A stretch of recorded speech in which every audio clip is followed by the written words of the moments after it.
Dezembro. Já estamos no fim do ano, já estamos em festas. É claro que muitos de nós tá com a moral meia baixa pelo acontecido no Senado, na CCJ, na votação do PL 3723. Mas trabalhos como o do Marcos Polon têm que ser louvados. Você vê que não só ele, mas muitos CACs fizeram o que foi pedido, mandaram correspondência para os senadores, etc. Então, tivemos uma adesão bastante significativa. A Globo Lixo disse lá, olha, hoje no Senado, não sei o quê, o Congresso está julgando uma lei que vai dar posse de arma, porte de arma, aliás. Entendeu? Eles pegam, parece até mantra. O que eu entendi de todo esse trabalhão que eu vi alguns amigos fazendo lá no Congresso, indo lá no Congresso, o Thiago do Diário do Atirador, o Polon, e um monte, não foram só eles, muitos trabalharam em prol disso. E o que se ficou disso é que, primeiro, há uma ignorância total, por ignorância mesmo, e em alguns casos por má fé,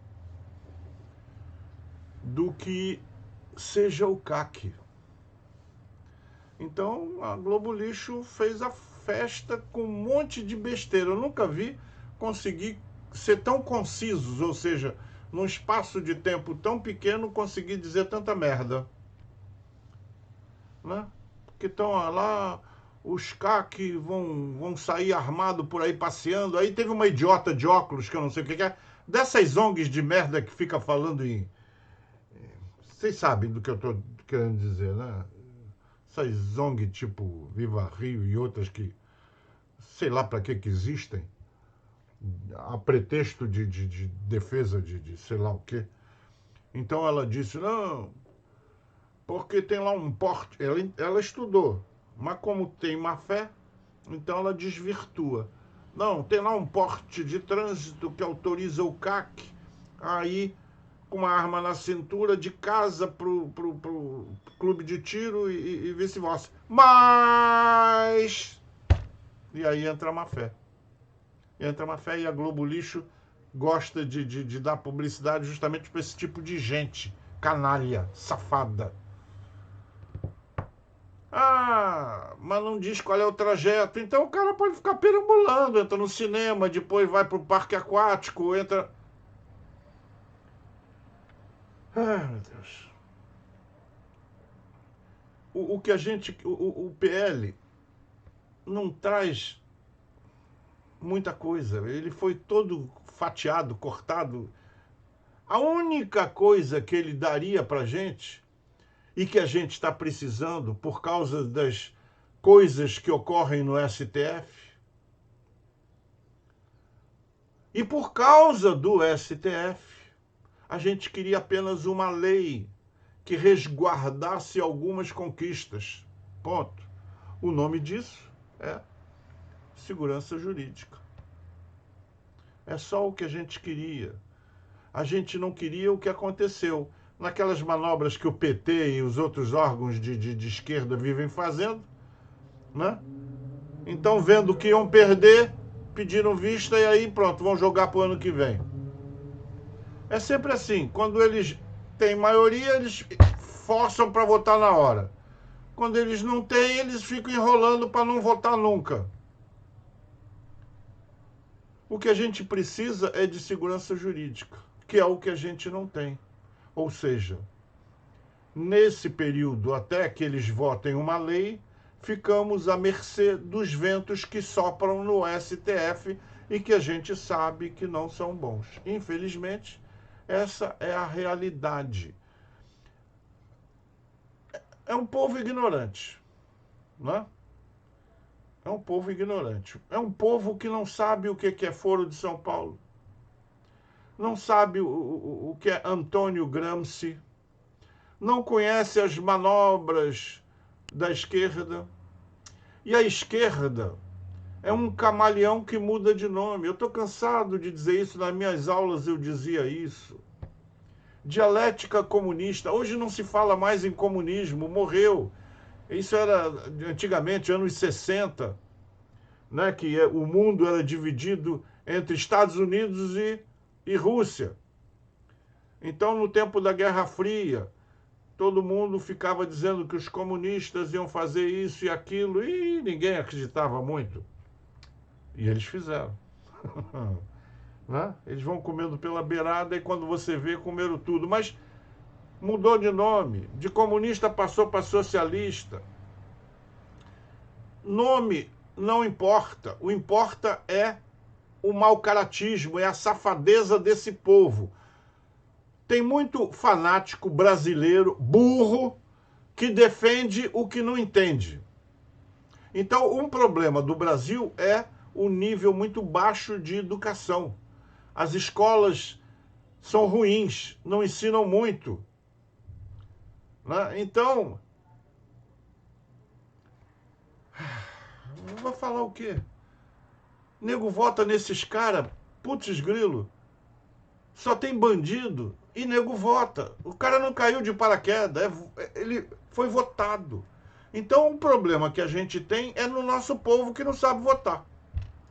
E aí, eu que gosto de democracia, acho que a democracia só funciona quando o povo é educado, como em Israel e em outros lugares, aonde Israel foi fundado, acho que em 48. 1948, quer dizer, logo ali. Não tinha nada, era um deserto. Lagartos, cobras, escorpiões e mais nada. Mas, para eles, era a Terra Santa.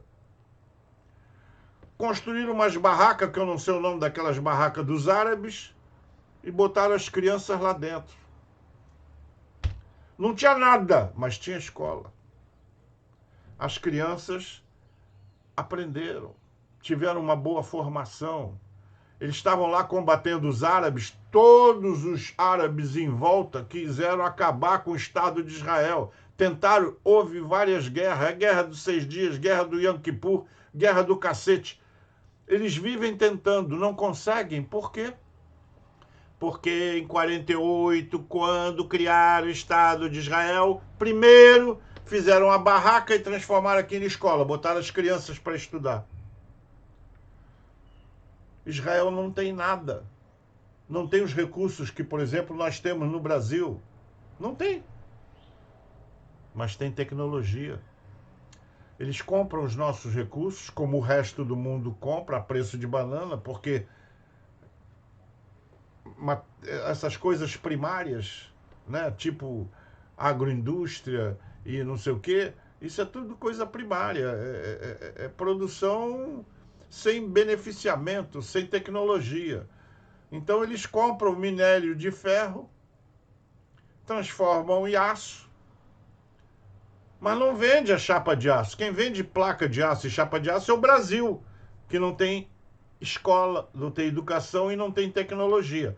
Eles compram essas porcaria toda que a gente vende, agrega tecnologia e depois vende para nós a preços altíssimos, porque a tecnologia é cara. Então, Israel é desse tamaninho, não tem nada mais, tem educação, tem tecnologia, vende tecnologia para o mundo. Principalmente tecnologia da indústria de defesa, mísseis inteligentes, etc. Esse Brasil está tão esculhambado que nós não conseguimos ter indústrias de armas porque há esse problema da esquerda não querer que a arma se desenvolva. Mas se um país não tem indústria de defesa, ele está lascado, porque isso é um produto que não se vende, não se compra. Você tem que fabricar o seu. Nós temos que ter uma indústria de defesa forte. Só para encerrar, das minhas aulas de antigamente, vou explicar o que é dialética comunista. Eu costumo explicar de uma maneira que seja fácil de entender, porque gramscismo é uma coisa complicada, não está ao alcance de qualquer cérebro. Lembram que havia duas Alemanhas antes da queda do Muro de Berlim? Havia duas Alemanhas. Uma comunista e outra democrática. A democrática era uma mistura de Estados Unidos, Inglaterra, França, aqueles que lutaram na Segunda Guerra Mundial, dividiram o botim, botim, não sei como é que se chama, o espólio, aqueles troços que... Quem ganha vai lá e divide aquela coisa. Então, de um lado ficou a Rússia, que não dividia com ninguém, muito mais inteligente do que os outros, e os outros, que éramos nós. Como era o nome das Alemanhas? Da comunista e da democrática. Presta atenção, porque isso é dialética comunista. Para enganar otário, a comunista, a do bloco vermelho, a do lado de lá, a que não tinha nada e que se alguém tentasse passar para cá era fuzilado, chamava-se República Democrática Alemã. E aí, para aquele cara que não vai à escola, que faz gazeta, que não estuda, o cara fica pensando que aquela é a democrática, porque o nome é República Democrática Alemã. Ah, essa é a democrática. Não, imbecil. Essa é a comunista. A democrática se chamava, na época, República Federal Alemã. Então, se você não estudar, tá lascado. Porque o cara bota no título. E título você inventa qualquer um. E aí engana todo mundo. O PL 3723 não foi para o ralo. Talvez vá. Mas mostra como é que funciona, como é que a banda toca neste paizinho de quinta categoria. Que não vai mudar na próxima geração, que ainda mais por causa da pandemia, os imbecis fecharam as escolas. Então, há 2 anos que as crianças não estudam. Ah, já perdeu o pico. No dia que for estudar, vai ser mais um analfabeto funcional. Vai entender lufas. Aliás, qual é o regime que impera no Brasil nesta bagunça? Nós temos um presidente da República, Jair Messias Bolsonaro. Todo mundo sabe. Porra, o cara não consegue nada. Porque o STF disse que quem manda são os prefeitos e governadores. Então o homem dizia, olha, precisamos cuidar do vírus, da doença, da saúde, não sei o quê, mas também precisamos cuidar do emprego. Porque o emprego, o desemprego, mata mais em grande quantidade do que o vírus. Ninguém deu bola para o homem. Fecharam tudo. As empresas fecharam, as pessoas foram desempregadas.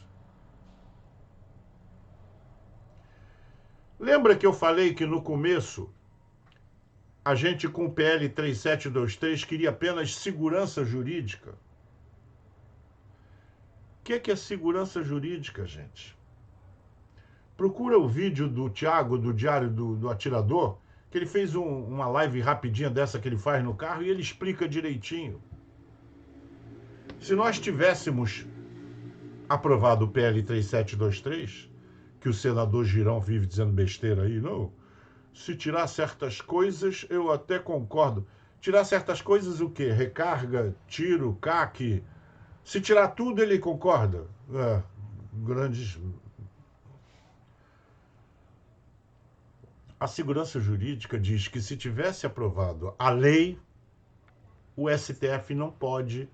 Às vezes ele pode, né? Porque ele torce o povo ignorante, ele tá lá para guardar a Constituição e aquele artigo 5º para eles não vale, então a gente sabe que eles dão um nó em pingo d'água. Mas ia ser mais difícil tendo uma lei. Tendo uma lei, nós conseguiríamos investimento externo.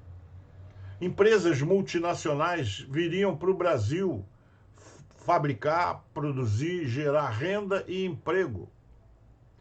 Lojas poderiam se multiplicar e abrir para vender armas e munições, gerando renda e emprego. Você viu que com o Bolsonaro se espalhou clubes de tiro? Pois com a segurança jurídica se espalharia lojas para abastecer os clubes de tiro e os atiradores. Ia gerar milhares de empregos. Isso é a segurança jurídica. Não temos. Conseguimos o quê? Insegurança jurídica. Jogar a votação para fevereiro. Então, nesse ínterim, e para quem não sabe, ínterim quer dizer nesse meio tempo, né? As empresas que viriam já não vêm mais. Quem tinha um recurso, um dinheirinho para abrir uma loja não vai abrir mais. E aqueles que ainda têm loja, que ainda não quebraram, vão ser obrigados a demitir pelo menos metade do pessoal para tentar sobreviver até fevereiro. Isso é insegurança jurídica. Você entendeu, amigão? Ou quer que eu desenhe? Boas festas e feliz ano novo. Afinal, a vida tem que continuar.